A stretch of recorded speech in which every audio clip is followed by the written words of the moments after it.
आज हम point number 3.12 genetic disorder study करने वाले हैं।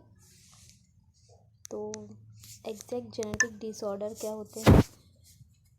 जेनेटिक डिसऑर्डर है ये जनरली टू ग्रुप में क्लासीफाई हो रहे हैं। एक है मेंडेलियन डिसऑर्डर एंड सेकेंड है chromosomal disorder. What is exact Mendelian disorder और ये जनरली क्यों प्रोड्यूस होते हैं? तो यहाँ पे आप लोगों को पता है कि जीन जो है, इसमें जो मेंडेलियन डिसऑर्डर है ये जीन के अल्टरेशन और म्यूटेशन, अगर जीन में अल्टरेशन हो गया अदरवाइज म्यूटेशन हो गया, sudden change in genetic makeup of an individual, इसे म्यूटेशन बोलते हैं। तो जीन में अगर चेंज हो गया, अदर इसमें अल्टरेशन हो गया, तो हम लोगों को जनरली मेंडेलियन डिसऑर्डर दिखते हैं। और डिसऑर्डर मीन्स क्या? तो हम लोग बोल सकते हैं कि particular individual generally particular disease से सफ़र कर रहा है। ओके, तो इसमें मेंडेलियन डिसऑर्डर के कुछ एग्जाम्पल है। उसमें फर्स्ट एग्जाम्पल है थैलेसेमिया, सेकेंड है सिकल सेल एनीमिया, नेक्स्ट है कलर ब्लाइंडनेस, नेक्स्ट डिसऑर्डर है हीमोफीलिया एंड द फिनिलकीटोन्यूरिया। इसमें से हम लोगों ने कुछ डिसीज स्टडी किए हैं। Okay, on the basis of the other hand ये तो मेंडेलियन डिसऑर्डर हुए। मेंडेलियन डिसऑर्डर क्यों हुए हैं? Due to the mutation in gene. जो जीन है नॉर्मली हम लोग स्टडी करते हैं, उसमें म्यूटेशन हुआ है, इसके वजह से मेंडेलियन डिसऑर्डर हुए हैं। और उसके एग्जाम्पल है thalassaemia, sickle cell anaemia, colour blindness, haemophilia and the phenylketonuria. अभी देखिए यहाँ पे जो सेकंड डिसऑर्डर है, सेकंड जेनेटिक डिसऑर्डर, ये जनरली क्यों प्रोड्यूस होते हैं? ड्यू टू द, उसका एक रीज़न है। कौन सा? ड्यू टू द वन और मोर क्रोमोसोम और देयर एबनॉर्मल अरेंजमेंट। आप लोगों को पता है कि जो क्रोमोसोम के नंबर होते हैं हमारे बॉडी में नियर अबाउट कितने होते हैं? 46, और पेयर कितनी होती है? 23 पेयर होती है। तो ये जनरली 46 क्रोमोसोम में एक क्रोमोसोम एक्स्ट्रा ऐड भी हो सकता है, अदरवाइज वो जनरली वन क्रोमोसोम कम भी हो सकता है ना। तो इसके वजह से हम लोग जनरली ये जो क्रोमोसोम से रिलेटेड डिसऑर्डर है ये जनरली प्रोड्यूस होते हैं। और फिर से इसमें ये क्रोमोसोम से रिलेटेड जो डिसऑर्डर है, ये डिसऑर्डर क्यों हो रहा है? ड्यू टू द एडिशन और the deletion in the chromosome में एक्स्ट्रा क्रोमोसोम ऐड हुआ है, अदरवाइज वन कम हुआ है। तो इससे भी कुछ सिंड्रोम हुए हैं। वो सिंड्रोम कौन से है? तो वो है डाउन सिंड्रोम, सेकंड है Turner syndrome and the Klinefelter syndrome et cetera. Okay, तो ये पॉइंट में हम लोगों ने जेनेटिक डिसऑर्डर देखा। जेनेटिक डिसऑर्डर्स टू कैटेगरी के हैं, एक मेंडेलियन डिसऑर्डर है और सेकंड है क्रोमोसोमल डिसऑर्डर। मेंडेलियन डिसऑर्डर क्यों प्रोड्यूस हुए हैं? Due to the alteration otherwise mutation in gene. और क्रोमोसोमल डिसऑर्डर क्यों प्रोड्यूस हुए हैं? ड्यू टू द एडिशन और डिलीशन ऑफ क्रोमोसोम। और chromosomal disorder Down syndrome, Turner syndrome and the Klinefelter syndrome हम लोग स्टडी। ओके, तो यहाँ पे सबसे पहला एक डिसऑर्डर है, ये मेंडेलियन डिसऑर्डर है। तो ये मेंडेलियन डिसऑर्डर, इसे हम लोग बोलेंगे थैलेसेमिया, इसे बोलेंगे थैलेसेमिया। तो thalassaemia it is an autosomal inherited recessive disease. ये जनरली ऑटोसोम में जनरली इनहेरिटेंस हुआ है ना, और जनरली रिसेसिव डिसीज है। यहाँ पे thalassaemia is a autosomal inherited recessive gene. इसके लिए सेक्स क्रोमोसोम रिस्पॉन्सिबल नहीं है, ऑटोसोम रिस्पॉन्सिबल है, और रिसेसिव जीन के वजह से हुआ है। तो हमारे बॉडी में जो हीमोग्लोबिन होती है, हीमोग्लोबिन मॉलिक्यूल होते हैं, है ना, तो ये जनरली 4 पॉलीपेप्टाइड चेन से बने होते हैं। तो 4 पॉलीपेप्टाइड चेन मीन्स क्या? तो एक पॉलीपेप्टाइड चेन है, ठीक है। तो हीमोग्लोबिन को मॉलिक्यूल है, ये पॉलीपेप्टाइड चेन से बना है। पर कितने पॉलीपेप्टाइड चेन? 4 polypeptide chain. इसमें 2 अल्फा एंड 2 बीटा चेन होती है। Okay, and the synthesis of the alpha chain are controlled by the 2 link gene. और जो ये अल्फा चेन का सिंथेसिस है, ये कंट्रोल कौन करता है? 2 closely link gene. It means that HB A1 and the HbA2, ये दोनों एक दूसरे के पास प्रेजेंट होते हैं और अल्फा चेन का सिंथेसिस जनरली यही जीन कंट्रोल करते हैं ऑन क्रोमोसोम 16, बट ये जनरली कहाँ पे प्रेजेंट होते हैं, chromosome number 16। And synthesis of the beta chain is control by a single gene, और ये जो बीटा चेन है ना, तो इसका सिंथेसिस कौन कंट्रोल करता है, ओनली सिंगल जीन, कौन सा, HbB। बट अल्फा चेन को 2 जीन से जनरली कंट्रोल करते हैं, HbA1 and HbA2, and but वो क्रोमोसोम नंबर 16 पे प्रेजेंट है, वाइल जो बीटा चेन है उसको जनरली ये उसका सिंथेसिस कौन कंट्रोल करेगा, सिंगल जीन HbB, और ये कहाँ पे प्रेजेंट होगा, क्रोमोसोम नंबर 11 पे। Now depending upon which chain of the hemoglobin is affected, thalassemia is classified as alpha thalassemia and the beta thalassemia। यहाँ पे हम लोग कौन सा डिसीज़ देख रहे हैं, थैलेसेमिया, और थैलेसेमिया है ये ऑटोजोम के वजह से हुआ है, ऑटोजोम इनहेरिटेंस इन ऑटोजोम और रिसेसिव जीन की वजह से। एंड हमारे पास जनरली हीमोग्लोबिन होता है, हीमोग्लोबिन पर्टिकुलर पॉलीपेप्टाइड चेन से बना होता है, और ये chain alpha and beta chain से बनी होती है। एंड जनरली ये जो थैलेसेमिया है, जनरली इसका भी क्लासिफिकेशन हुआ है generally alpha thalassaemia and the beta thalassemia. ये किस पे डिपेंड है कि कौन सी चेन अफेक्टेड हुई है, अल्फ़ा चेन अफेक्टेड हुई है, अदरवाइज बीटा चेन अफेक्टेड हुई है। इसके अकॉर्डिंग हम उसे बोलेंगे alpha thalassaemia and the beta thalassaemia. It is cause due to the deletion और mutation of the gene which code for the alpha and the beta globin chain that result in the abnormal synthesis of the hemoglobin। अभी देखिए ये क्यों हो रहा है alpha otherwise beta thalassemia, generally यहाँ पे ड्यू टू द डिलीशन और द म्यूटेशन ऑफ जीन, ये पर्टिकुलर जीन है जो कोड कर रहे हैं किसको, alpha and the beta globin chain को, ये जनरली कोड कर रहे हैं, ठीक है, ये जीन है।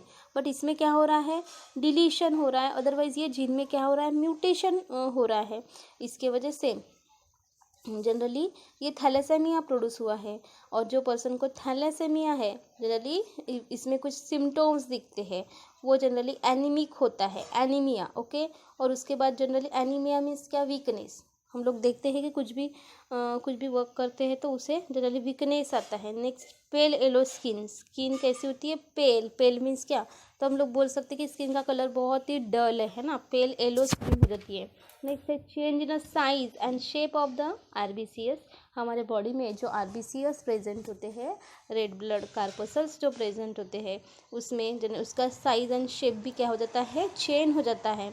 और जनरली यूरिन का जो कलर है ये कैसा प्रोड्यूस होता है, डार्क यूरिन। एंड सेकेंड है फिर इसके ऊपर ट्रीटमेंट क्या है, तो इसके ऊपर ट्रीटमेंट है कि massive blood transfusion is needed to this patient. इसमें जो इसका ब्लड है ना, क्योंकि हीमोग्लोबिन ये इम्पोर्टेंट पिगमेंट है बॉडी में, और ये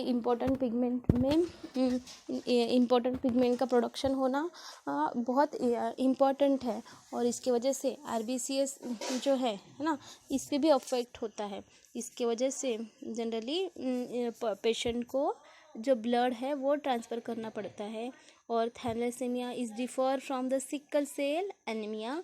जनरली थैलेसीमिया ये सिकल सेल एनीमिया से थोड़ा डिफरेंट है, क्योंकि सिकल सेल एनीमिया में क्या होता है, जो RBCs है उसका शेप है हाफ मून शेप हो जाता है। And the Forman is qualitative problem of synthesis of the globin molecule. और जो भी थैलेसीमिया से सफ़र है तो उसमें क्या प्रॉब्लम आएगा कि इसमें न्यू ग्लोबिन मॉलिक्यूल का प्रोड्यूस नहीं होगा, while the latter is a qualitative problem of synthesis of an incorrectly functional globin. और इसके वजह से क्या होगा, ग्लोबिन मॉलिक्यूल ही प्रोड्यूस नहीं हो रहा है, तो जनरली फिर प्रॉब्लम आएगा कि जो भी ग्लोबिन चेन है ना, वो प्रोड्यूस होने में जनरली क्या हो सकता है, प्रॉब्लम हो सकता है। ओके, तो यहाँ पे हम लोगों ने ये थैलेसेमिया डिसीज़ देखा है। थैलेसेमिया डिसीज़ ये ऑटोसोमल इनहेरिटेड जीन है, ड्यू टू द ऑटोसोम में डिलीशन हुआ है, अदरवाइज एडिशन हो रहा है ना। तो इसमें हीमोग्लोबिन की अल्फा एंड बीटा चेन होती है, और generally alpha chain generally 2 closely link gene के वजह से ये अल्फा चेन का synthesis generally 2 closely link gene के ऊपर रिलेटेड होता है, HbA1 एंड HbA2, और वो जनरली क्रोमोसोम नंबर 16 के ऊपर प्रेजेंट होते हैं।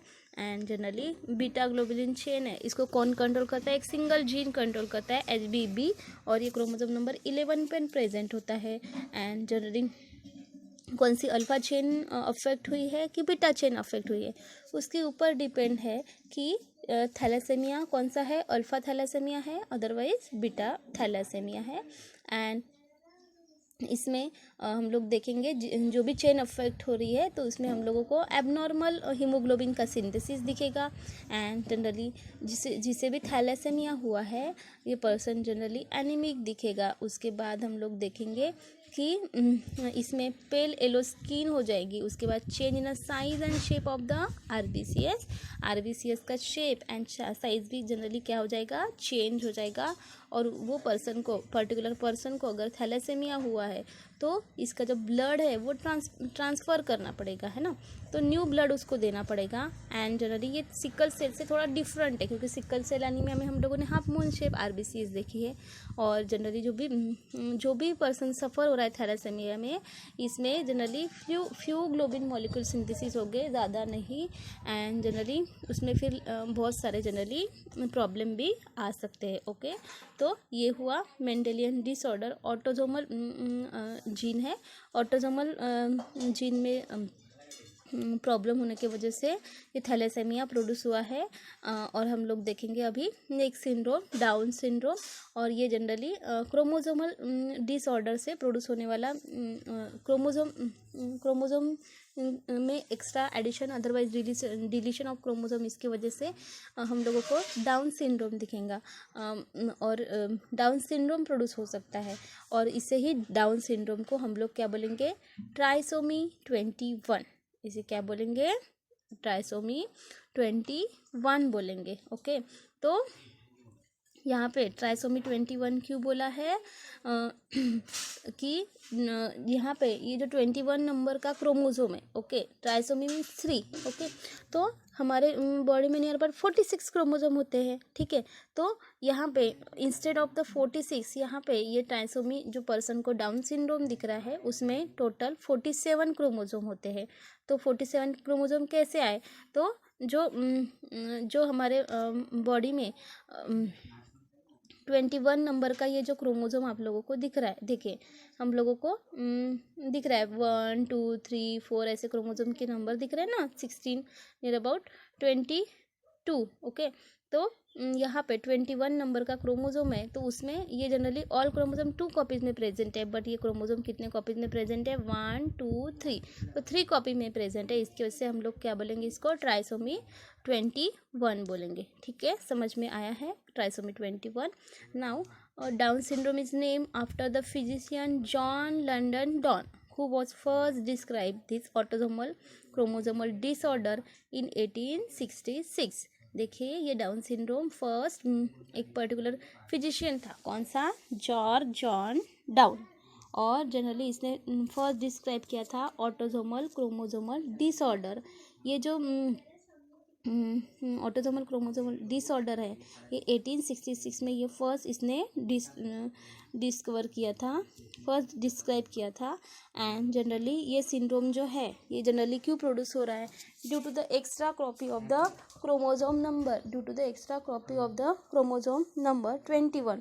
It show the presence of the 3 copies of the 21 chromosome instead of the homologous pair. Okay, ये जनरली इसमें 21 नंबर के क्रोमोसोम में एक्स्ट्रा कॉपी दिख रही है, और जनरली 21 नंबर का क्रोमोसोम 3 कॉपीज़ में प्रेजेंट है ना। जनरली क्रोमोसोम 2 कॉपीज़ में प्रेजेंट होते हैं। बट ये 3 कॉपीज़ में प्रेजेंट है। And this individual will have 47 chromosome, इसमें टोटल 47 क्रोमोजोम है instead of the normal 46। And trisomy 21 occur due to the non disjunction और failure of the separation of the chromosome during the gamete formation.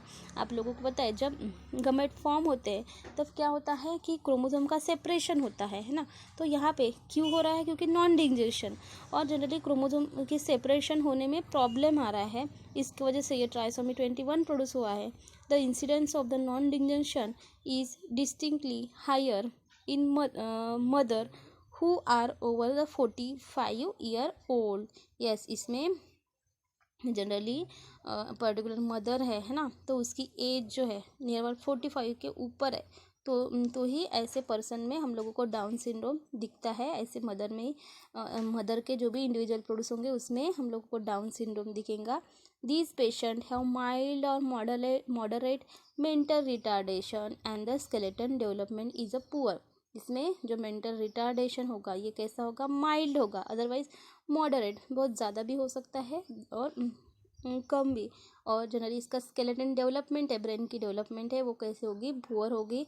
और ऐसे individual के कुछ symptom दिखते हैं, distinct facial feature like small head, और जो भी इंडिविजुअल प्रोड्यूस हो गया उसका हेड कैसा होगा, स्मॉल होगा। ईयर एंड द माउथ, एक तो स्मॉल प्रोड्यूस हो गए, हेड भी, ईयर भी, माउथ भी। एंड फेस कैसा होगा, typically flat and rounded with the flat nose, face flat and rounded है और जनरली नोज भी कैसा है, फ्लैट है। And open mouth and protruding tongue, इसका माउथ हमेशा ओपन रहेगा और टंग ऐसे बाहर निकली हुई दिखेगी और उससे सलाइवा निकलते हुए दिखेगा। आइज कैसे, slant up and out with the internal epicanthal fold, और आइज जनरली हम लोगों को स्लैंट अप दिखेंगे और जनरली ये जो इसमें जो लेयर होती है ना, तो जहाँ पे आई लैशेस होते हैं तो वहाँ से हम लोगों को फोल्ड दिखेंगी। And the flat hand and the stubby fingers and palm is broad with the single palmar increase. और इसे हम लोग बोल सकते हैं एक आधा पर्टिकुलर एबनॉर्मल पर्सन हम लोगों को दिखता है। एबनॉर्मल मीन्स क्या, तो जिसकी हाइट थोड़ी सी कम है, उसके बाद उसकी जनरली ये माउथ हमेशा ओपन रहता है, उसकी टंग बाहर निकली हुई रहती है ना, उसमें से सलाइवा निकलते रहता है ना, प्रोट्रूडिंग टंग है, ठीक है। इस मेंटली वो रिटायर्ड है, तो हम लोग क्या बोल सकते हैं, ये पर्सन है, ये किससे सफ़र किया, इसने डाउन सिंड्रोम से सफ़र किया है। तो हम लोग यहाँ पे हम लोगों ने डाउन सिंड्रोम यहाँ पे देखा है। डाउन सिंड्रोम क्यों प्रोड्यूस हुआ है, due to the trisomy 21, chromosome number 21 में जनरली एक एक्स्ट्रा क्रोमोजोम ऐड हुआ है। ये सबसे पहले डिस्कवर्ड किया था वन फिजिशियन है जॉर्ज लंडन डॉन ने, एंड इसने सबसे पहले बताया था कि इसमें जनरली क्रोमोजोमल डिसऑर्डर है इन 1866, और एक्स्ट्रा क्रोमोजोम नंबर से हुआ है क्रोमोजोम नंबर 21, इसको से ट्राइसोमी 21 बताया है इसे, ओके। एंड इसमें ये डाउन सिंड्रोम क्यों प्रोड्यूस हुआ है, ड्यू टू द फेल्यूर और separation of the chromosome autosome during the gamete formation. हम लोगों को पता है जब गमेट फॉर्म होता है तब जनरली ये जो क्रोमोजोम है ना, वो जनरली सेपरेट होते हैं, तो उसमें जनरली क्या हुआ है, फेलियर हुआ है। And incidence of the non disjunction is distinctly higher in mother, और ये जनरली किस में ज़्यादा होता है, नॉन डिसजंक्शन फेलियर जनरली ये किस में ज़्यादा होता है, तो जो पर्टिकुलर मदर होती है उनकी एज नियर अबाउट 45 से ज़्यादा है, तो जनरली इसमें हम लोगों को ट्राइसोमी 21 दिखता है। और ट्राइसोमी 21 में हम लोगों ने देखा है कि इसमें जो भी चिल्ड्रेन है, इसमें जनरली पर्टिकुलर जनरली सिम्टोम दिखते हैं, वो मेंटली रिटायर्ड दिख रहा है, माइल्ड और moderate mental retardation, skeleton development भी पुअर है, फेशियल फ्यूचर डिस्टिंग है, हेड, ईयर्स एंड माउथ है ना, इसमें भी हम लोगों को डिफरेंसनेस दिखेगा।